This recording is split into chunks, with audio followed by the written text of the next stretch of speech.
Welcome. We just had a little bit of rain here. I'm going to show you my little at last roses. They're looking pretty nice. Brand new this year. I still have a few little rose hips to remove.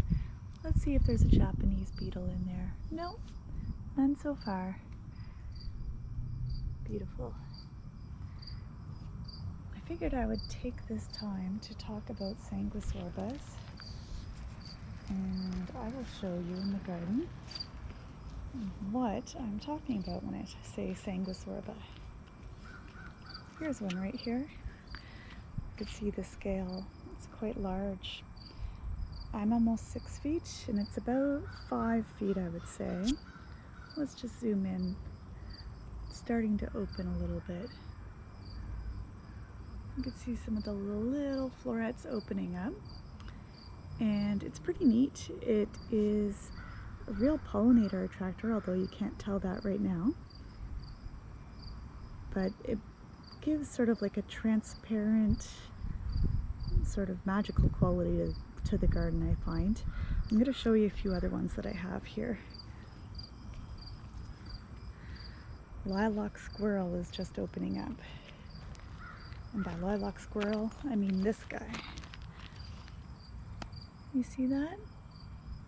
That's just one of them, but I have a ton of buds. So this is another sanguisorba. It's only, oh, look at those Japanese beetles. What are you guys doing? Uh-oh. Cover your eyes. So the sanguisorba is doing fairly well. I'll just have to deal with the Japanese beetles some other time. Some echinacea white swan here. But I get distracted very easily. I have garden ADD. So we're going to swirl around here. This is Sanguisorba officianalis. Can you see all these little sort of maroon buds? It's beautiful. I like to put them in the front of the garden, and I'll show you what it looks like when you're on the street looking in. Has a bit of a transparent quality, don't you think?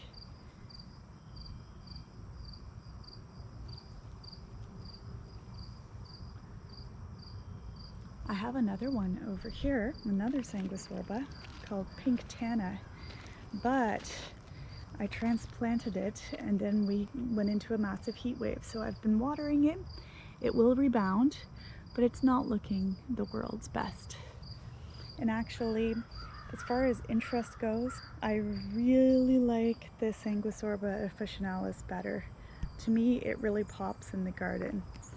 And I'll show you here. So this garden is only 3 years old. We started off with the front third of the garden closest to the house. And then the second year we did 2/3 of the yard.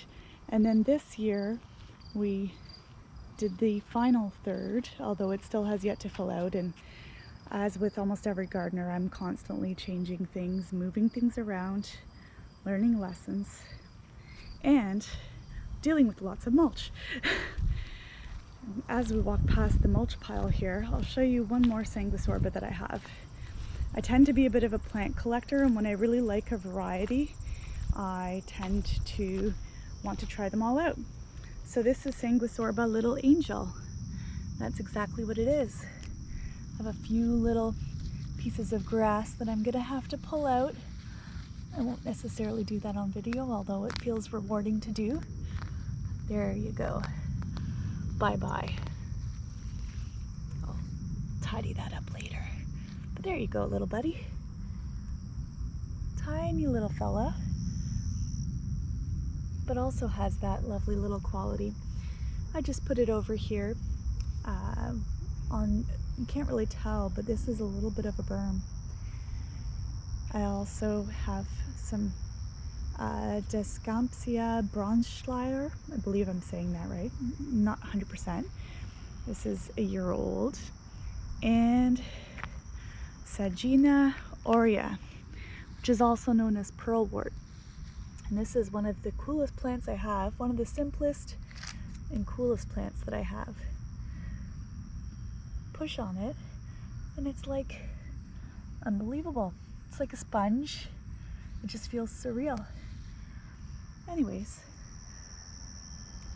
quick little view of the garden. This garden is still more in its infancy.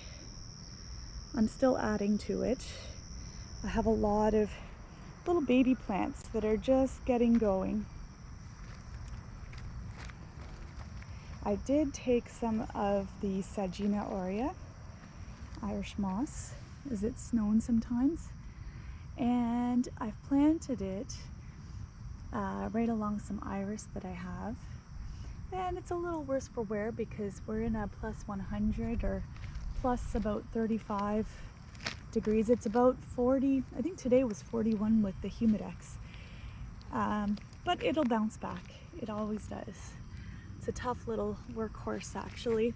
And normally it has a little colony of little bugs and tiny little creatures around it, and it's very pretty.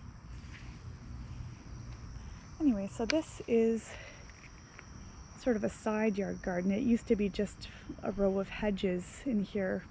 And when we bought it, we decided to open it up. Still lots to do, but it's still in its infancy. And I'll take you back through the Rock River over on the other side.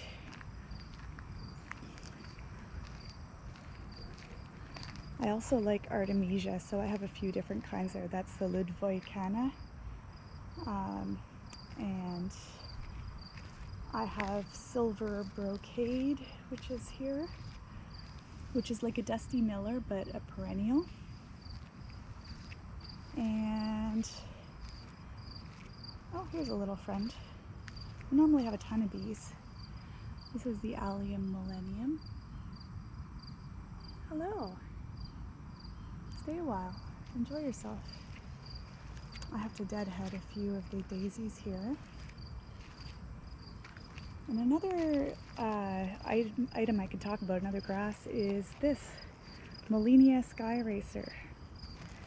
I don't know if you could see it well in the video, but it has all these transparent stems that sort of crop up. I like elements of transparency, but it sort of adds a little bit of another element in the garden. So anyways, that's enough of me rambling today. I hope you liked this little video. I hope you liked the Sanguisorbas. They are really awesome, and they seem to be a very tough plant and very attractive to Japanese beetles. Close your eyes. Enjoy.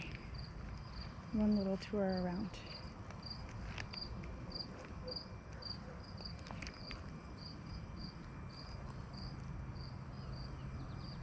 Still lots to do, but it's come a long way for a novice gardener.